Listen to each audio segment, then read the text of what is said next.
Hello everyone, my name is गुरु टेहंगुरिया और आपके गुरु भैया ने भाई पीई के एग्ज़ाम में क्लास 12th में 97 मार्क्स स्कोर करे थे। मतलब थियरी में मेरे 67 मार्क्स थे 70 में से। इसका ये रीज़न बिल्कुल भी नहीं था यार कि पीई मुझे बहुत आसान लगता था। बस एक अच्छी स्ट्रेटेजी फॉलो करी थी और वही मैं आज आपके साथ शेयर करने वाला हूँ।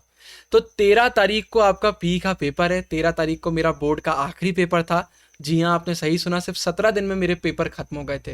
तो बहुत अच्छे से मुझे आइडिया है यार कि कम समय में हम ज़्यादा प्रिपरेशन कैसे कर सकते हैं। इसलिए जिन सब्जेक्ट में आपको गैप नहीं मिला है उनकी भी टेंशन मत लीजिएगा। आगे हर सब्जेक्ट की स्ट्रेटेजी वीडियो मैं आपके लिए लेकर आने वाला हूं। तो वीडियो चालू करने से पहले सबसे पहले मैं आपको बता देता हूं आज कौन से टॉपिक्स हम कवर करेंगे। सबसे पहले एक बहुत ही शानदार स्ट्रेटेजी मैं आपको बताऊंगा, उसके बाद प्रो टिप मैं आपके साथ शेयर करूंगा और आखिरी में मैं आपको बताऊंगा कि एग्जाम वाले दिन आपको क्या करना है। तो भाई देखिए, सबसे पहले हमें पता होना चाहिए कि एक दिन में हमें पढ़ना कितना है। माइंड में ये क्लैरिटी होना बहुत ज़रूरी है। तो पी में आपके 10 चैप्टर आ रहे हैं। मैं मान लेता हूँ जब ये वीडियो आप देख रहे हैं तो 5 दिन आपके पास बचे हुए हैं। तो एक दिन में हम कितने चैप्टर करेंगे? टोटल चैप्टर को हम डिवाइड कर देंगे टोटल डेज रिमेनिंग से, मतलब 10 को 5 से डिवाइड करेंगे। एक दिन में हमें 2 चैप्टर करना है। जैसे ही माइंड में एक क्लैरिटी आ जाती है, सारी चीजें सही हो जाती हैं। अब यहाँ पर एक चीज आप जरूर से ये कर सकते हैं कि अगर आपके पास ज्यादा दिन बचे हुए हैं तो आखिरी दिन को आप माइनस कर सकते हैं। इससे होगा ये कि आखिरी दिन हमारा एक रिजर्व्ड में रहेगा जिस दिन हम सारे चैप्टर्स रिवाइज कर रहे होंगे। इसके बाद भाई मैं आपको पी का टॉप सीक्रेट बता देता हूं और आगे वीडियो में इसको मैं प्रूफ भी करूंगा। वो क्या है? सबसे पहला, पी में एकदम स्ट्रेट क्वेश्चंस आते हैं। भाई आपके बाकी जो सब्जेक्ट होते हैं उसमें बुक में चैप्टर का नाम होता है, अंदर टॉपिक्स होते हैं, लेकिन हमें ये नहीं पता होता कि टॉपिक के अंदर से क्या क्वेश्चन बन जाएगा और एग्जाम में आ जाएगा। इसलिए हमें बहुत डर लगता है। लेकिन पी में ऐसा कुछ नहीं होता। बहुत रेयरली ही ऐसा कोई वैल्यू बेस्ड या कुछ अलग टाइप का क्वेश्चन आ जाता है, नहीं तो ज्यादातर पी में सीधा टॉपिक उठकर क्वेश्चन बन जाता है। आगे अभी मैं आपको ये चीज दिखाऊंगा भी। वही मैंने लिखा हुआ है, डायरेक्ट टॉपिक्स आते हैं। जो टॉपिक है वही उठकर क्वेश्चन आपका बन जाएगा। अभी आगे इस चीज को मैंने जैसा कहा मैं आपको दिखाऊंगा भी। तो पढ़ाई कैसे करना है वो देख लेते हैं। एक चैप्टर जब आप करेंगे तो उसको आप कैसे करेंगे? उसको करने का पहला तरीका आता है कि जो भी टॉपिक आप कर रहे हैं उसके 6 पॉइंट्स आपसे बनना चाहिए। एग्जाम में या तो आपको 2 लिखने को आएंगे, 3 लिखने को आएंगे, 4 आ सकते हैं, ज्यादा से ज्यादा 5 आपको देखने को मिलेंगे। इसलिए हमें 6 पॉइंट्स बहुत अच्छे से बनना चाहिए। 6 अगर हमसे बन रहे हैं मतलब हमसे सब कुछ बन रहा है। लेकिन यहां पर एक चीज हमें याद रखना बहुत जरूरी है। भाई हर टॉपिक से आप 6 पॉइंट तो याद कर लेंगे, लेकिन कुछ टॉपिक ऐसे होते हैं जहां पर जो पॉइंट दिया होता है वो भी इंपॉर्टेंट होता है। जैसे आपको सिलेबस में क्वेश्चन आ जाता है कि अगर हम एक्सरसाइज करते हैं तो उससे कार्डियोवास्कुलर में, रेस्पिरेटरी सिस्टम में क्या चीजें हमें अच्छी देखने को मिलती है, क्या एडवांटेज होता है। तो उसमें आप इतने सारे पॉइंट्स पढ़ेंगे। उसमें से एक पॉइंट होता है, आपने देखा होगा, टाइडल वॉल्यूम। एक आ जाता है कार्डियक आउटपुट। तो ये 2 ऐसे सब पॉइंट्स हैं जिन पॉइंट से अलग क्वेश्चन भी बन जाता है। मतलब आपको वेरी शॉर्ट क्वेश्चन आ सकता है कि टाइडल वॉल्यूम से आप क्या समझते हैं, कार्डियक आउटपुट से आप क्या समझते हैं। तो अब आपको लग रहा होगा यार भैया आप तो बहुत अजीब बात कर रहे हो। एक तरफ बोल रहे हो कि कोई भी 6 पॉइंट्स पढ़ लो और दूसरी तरफ बोल रहे हो कि कई बार पॉइंट भी क्वेश्चन बनकर आ जाता है। तो यहां पर हम करेंगे प्रीवियस ईयर क्वेश्चन। हर टॉपिक से सिर्फ 6 ही पॉइंट याद करिए। इसके बाद जब हम प्रीवियस ईयर क्वेश्चन करेंगे तो वहां पर अगर कोई सब पॉइंट बाहर निकल कर आ गया क्वेश्चन बनकर, तो हमको क्लियर हो जाएगा भाई कि इस टॉपिक के अंदर जो ये सब पॉइंट्स दिए हुए हैं उसमें से ये पॉइंट बहुत इंपॉर्टेंट है। तो वो पॉइंट हम अच्छे से कर लेंगे। तो ये चीज भी मैंने आपकी सॉल्व कर दी।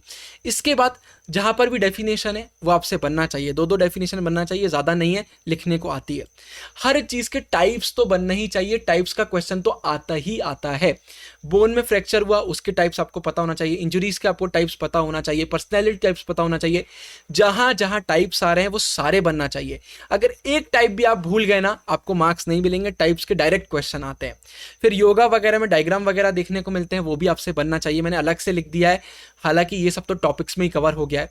आपको ऑब्जेक्टिव्स बनना चाहिए, फिक्सचर्स बनना चाहिए। ये फिक्सचर्स हो गए, ऑब्जेक्टिव्स हो गए, ये टॉपिक का ही पार्ट है क्योंकि डायरेक्टली टॉपिक में भी ऑब्जेक्टिव्स वगैरह में देखने को मिल जाते हैं, लेकिन फिर भी मैंने अलग से लिख दिया है। इतनी चीजें आपने कर ली मतलब आपका चैप्टर हो गया है। सीधे सीधे हमें चैप्टर को पढ़ना है। फिर इसके बाद जो हमारा पी सब्जेक्ट है ना, एक डिफरेंट केस है भाई। ये थोड़ा सा कैसे डिफरेंट है? इसमें प्रीवियस ईयर क्वेश्चन से ज्यादा टॉपिक्स इंपॉर्टेंट होते हैं। अब आप बोल रहे हो कि भैया आप ऐसा क्यों बोल रहे हो? अगर मैं आपके लिए किसी भी चैप्टर की 10 साल की क्वेश्चन वाली वीडियो बना देता हूं कि 10 साल में जितने क्वेश्चन आए वो मैं आपको बताऊंगा, तो आप खुद नोटिस करेंगे कि ऑलमोस्ट सारे ही टॉपिक्स कवर हो जाएंगे। जैसा मैंने स्टार्टिंग में कहा था, पीई में डायरेक्टली टॉपिक उठकर क्वेश्चन बन जाते हैं, तो इसलिए अभी तक जितने भी टॉपिक्स हैं उन पर क्वेश्चन कभी ना कभी तो बन चुका है। हाँ, कुछ टॉपिक्स ऐसे रहते हैं जो ज़्यादा इंपॉर्टेंट होते हैं, इस पर आपको वीडियो चाहिए तो बता देना कमेंट सेक्शन में, मैं आपके लिए बना दूंगा। लेकिन पीई में टॉपिक ज़्यादा इंपॉर्टेंट होते हैं, तो सबसे पहले सिलेबस देखकर हमें सारे टॉपिक्स कंप्लीट करना है। उसके बाद हम प्रीवियस ईयर क्वेश्चंस देखते हैं इसके लिए कि भाई कौन से टॉपिक से ज़्यादा क्वेश्चन बनते हैं, तो उनको हम बहुत अच्छे से कर लेते हैं। तो चलिए सीधा मैं आपको वही दिखा लेता हूँ, मैं आपको प्रूफ दे देता हूँ जो मैं चीज़ें बोल रहा हूँ कि डायरेक्ट क्वेश्चन बनते हैं, कैसे सिलेबस से उठकर बनते हैं, सारी चीज़ें मैं आपको दिखा देता हूँ। यहाँ पर मैंने क्वेश्चन पेपर खोल लिया है आपका लेटेस्ट वाला, और सिलेबस का भी खोल लिया है। एमसीक्यूज नहीं दिखा रहा हूँ, उसकी बात हम आगे करेंगे। List down any 4 effects of exercise on muscular system. अब हम सिलेबस में जाते हैं, यहां पर देखिए हम थोड़ा सा ऊपर जाते हैं, effects of exercise on muscular system. इसके बाद अगला क्वेश्चन देख लेते हैं, कोई भी उठा रहा हूं मैं मन से। Explain any 2 types of soft tissues injuries देख लेते हैं, और देखिए उसके टाइप्स भी यहां पर दिए हुए हैं। तो सीधा सीधा क्वेश्चन है, यहां पर आप कौन सा ले लेते हैं, define flexibility along with it types. चलिए इसको देख लेते हैं, types and methods to develop flexibility. ये आपको सीधा सीधा क्वेश्चन दिया हुआ है, तो सीधे सीधे क्वेश्चन बनकर निकल जाते हैं, कुछ भी घुमाया फिराया नहीं जाता है। आप ही बता दीजिए इसमें से कौन सा क्वेश्चन घुमाया गया है। एक आधी क्वेश्चन होता है जो थोड़ा बहुत आगे पीछे कर देते हैं, लेकिन वो भी ऐसा नहीं होता कि कोई डिफिकल्ट आ गया, सिंपल से रहते हैं। फिर इसके बाद वीडियो में आगे बढ़ते हैं कि एक चैप्टर में हम पूरे मार्क्स कैसे स्कोर करें। तो नंबर 1 चीज, आपको सारे टॉपिक्स अच्छे से करना है। अब यहाँ पर बुक मैंने क्यों लिखा है, अगर आप किसी बुक से पढ़ रहे हैं फिजिकल एजुकेशन, या फिर यूट्यूब की किसी वीडियो से कर रहे हैं, तो एक बार उसको सिलेबस से मैच जरूर कर लेना। बहुत सारी वीडियोज में कुछ टॉपिक्स मिसिंग होते हैं, बहुत सारी बुक्स में कुछ टॉपिक मिसिंग होते हैं। कैंडिड और सरस्वती मुझे बहुत अच्छी बुक लगती है, डिस्क्रिप्शन में लिंक डाल दूंगा। बुक एकदम लेटेस्ट होना चाहिए, लेकिन फिर भी हम एक बार मैच जरूर करेंगे कि सारे सिलेबस के टॉपिक हैं कि नहीं है। उसके बाद पीवाईक्यूज बहुत अच्छे से करेंगे सिलेबस करने के बाद, इससे बहुत अच्छा रिवीजन हो जाता है। फिर एमसीक्यूज की बात कर लेते हैं, बहुत इजी एमसीक्यूज आते हैं, उसके लिए सैंपल पेपर्स आप कर लीजिए, सैंपल पेपर्स रीड करिए, जितने एमसीक्यू आ रहे हैं उनकी प्रैक्टिस करिए, और इंटरनेट जिंदाबाद, आपको बहुत सारे एमसीक्यूज मिल जाएंगे। अगर आपने सारे टॉपिक्स अच्छे से करे हुए हैं तो एमसीक्यू आपको बहुत आसान लगेंगे, और इतना आपने कर लिया, बस इतना काफी है। पी में बाकी कोई भी झंझट नहीं रहती यार, पी बहुत ही ईजी सब्जेक्ट है। इसके बाद प्रो टिप शेयर कर देता हूं, एक ही प्रो टिप है यार, यही टिप काफी है। जो भी टॉपिक आप पढ़ेंगे उसका फ्लो चार्ट आप बना लेना। आप पढ़ रहे हैं उसके टाइप्स हैं, टाइप्स का फ्लो चार्ट बना लेना। ऑब्जेक्टिव है, ऑब्जेक्टिव्स का फ्लो चार्ट बना लेना। उसके एडवांटेजेस हैं तो फ्लो चार्ट में 5-6 एडवांटेजेस आप लिख लेना। कोई भी टॉपिक कर रहे हो तो उसको फ्लो चार्ट फॉर्मेट में बना लेना, फिर बाद में हम बस उसी से पूरी चीज रिवाइज कर रहे होंगे। जिसने ये काम कर लिया उसको पी बहुत आसान लगेगा। और आप सब बनाओ और फिर टेलीग्राम में शेयर करो, एक दूसरे की मदद करो, हमें सबकी मदद करना चाहिए। फिर एग्जाम डे पर आप क्या करेंगे, सबसे पहले जो फ्लो चार्ट आपने बनाए होंगे उनसे आप रिवाइज करेंगे अपना सब कुछ, जल्दी जल्दी आपका सब कुछ हो जाएगा। फिर एक बार डेफिनेशन वगैरह देख लेंगे, हम भूल जाते हैं। फिक्सचर्स एक बार देख लेंगे क्योंकि वो भी हम भूल जाते हैं। योगा की प्रैक्टिस कर लेंगे, ये भी हम भूल जाते हैं।